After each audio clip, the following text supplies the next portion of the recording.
Oke, cara meningkatkan probabilitas cuan ada apa aja? Ya kalau scalping, ya memang seru sih. Cuan instan, tapi rugi instan juga. Karena sebagian besar hanya mengandalkan price action saja kan. Jadi apa yang kita bisa garap lagi? Nah, salah satunya memanfaatkan berita dan aksi koperasi, yaitu corporate action. Jenisnya ya ada stock split, right issue, tender offer, atau pembelian oleh orang dalam. Oke, ada 3 contoh yang kasih cuan minggu kemarin. Yang pertama, Kino. Eventnya adalah pembelian orang dalam, yaitu insider. Kalau owner atau manajemen membeli sahamnya perusahaan dia, berarti dia yakin timingnya bisa tepat. Nah, itu salah satu signal paling kuat. Nah, ini berita tanggal 20. Nah, Heri Sanusi Kempit. Dia adalah CEO-nya Kino. Oke, Presiden Direktur Heri Sanusi ya kan. Dia sudah pegang 12%. Nah, dia tambah beli di tanggal 15. Kalau kita cek keterbukaan informasi di IDX Kino, nah, Heri Sanusi dia beli 35.000 saham dengan harga 2.056 di tanggal 15 Desember. Nah, newsnya keluar tanggal 20 karena keterbukaan informasinya tanggal 20 pagi. Oke, tanggal 20 ketika newsnya keluar ada price actionnya, jadi volume juga lumayan. Terus hari kemudian pun ada price naik. Nah, ada respon. Ya, saya lihat berita ini pada tanggal 4 Januari. Tanggal 4 Januari ya. Nah, harganya masih di bawah 2050. Nah, jadi saya mulai beli. Nah, kalau kita lihat tanggal 15, tanggal transaksi, harga naik karena kemungkinan besar dia beli.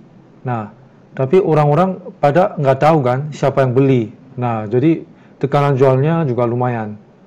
Begitu umumin, ya harga sempat naik. Nah, setelah itu sekitar tanggal 29 ada candle hijau yang menarik muncul. Jadi tanggal 4 saya lihat ini sebagai tanda-tanda mulai sesuatu. Terus harga turun lagi, wah ini harga murah nih. Jadi saya melihat peluang cuan, maka tanggal 4 dan 5 saya masuk saham ini. Nah, begitu tanggal 6 pagi-pagi dia naik kencang. Kalau kita lihat 3 menitan chart, pagi-pagi dia naiknya kencang ya. Karena mungkin orang-orang dalam pada tahu atau dengar CEO-nya kemarin udah beli lalu mau lapor IDX.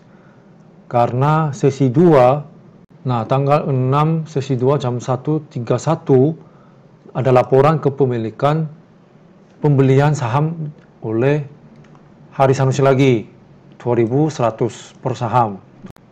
Nah, jadi sesi 2 itu dia nggak turun-turun, berarti momentum masih hangat. Jadi saya beli lagi di harga close. Sebelumnya saya udah jual waktu dia kencang.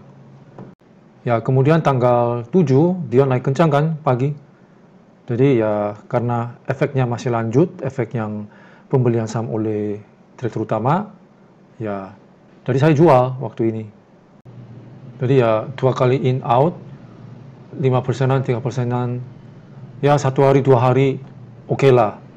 Kemudian contoh kedua BSML, berita larangan ekspor batubara yang diumumkan tanggal 1, ini kan isu panas kan awal minggu kemarin. Nah, apakah ini berita buruk untuk emiten-emiten batubara? Nah, waktu itu masih ketidakpastian. Oke, kemudian tanggal 4 tiba-tiba saya baca news Korea yang meliputi isu ini. Nah, karena Korea impor batubaranya banyak dari Indonesia, jadi ya ada kekhawatirannya. Maaf ini bahasa Korea, tapi intinya siap-siap harga batubara naik. Ya, sesuai dikirakan ya harga batubara mulai naik kencang. Nah, saya pikir ini membuat perusahaan terkait batubara mendapat daya negosiasi yang lebih meningkat. Intinya bisa jual mahal lah nanti. Apakah itu harga batubara atau ongkos kirimnya batubara. Nah, kenyataannya saya nggak bisa tahu, tapi ya asumsi aja sebagai ide trading.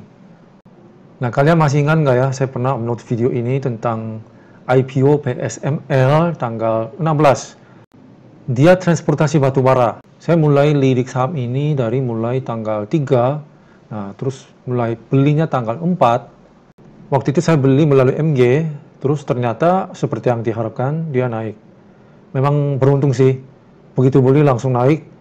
Dari sekitar 220 udah saya keluar Cuman habis jual, ya dia naik lagi. Tapi ya nggak apa-apa lah. Intinya penafsiran terhadap berita batubara ini sangat membantu untuk jadi pede.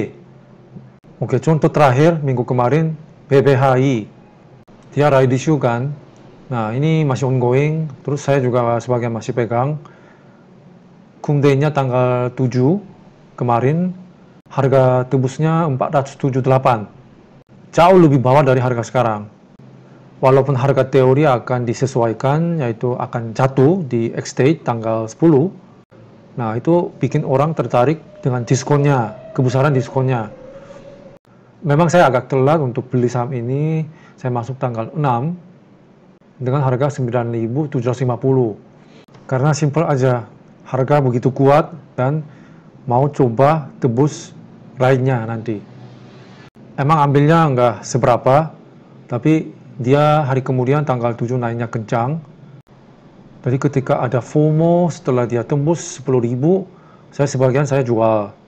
Modalisasikan profit sedikit, terus saya beli lagi. Ya walaupun saya masuknya telat, ya karena peminatnya banyak, dikasih 3%-an cuan, ya lumayan, satu hari. Oke, jadi memang corporate action bikin peluang cuan. Nah, tapi banyak sekali stock split, ride issue, banyak saham, terus banyak jadwal. Jadi ada pengumuman, saya mau bikin studi grup saham, kelompok untuk research bareng, seperti corporate action dan news. Nah, jadi ini semacam eksperimen, percobaan pertama, jadi dibatasi untuk 30 orang saja. Dari segi komitmen keseriusannya dan segi biaya admin, akan ada fee juga. Oke, jadi kalau Anda berminat grup research bareng, silakan merujuk ke deskripsi di bawah ini untuk detailnya.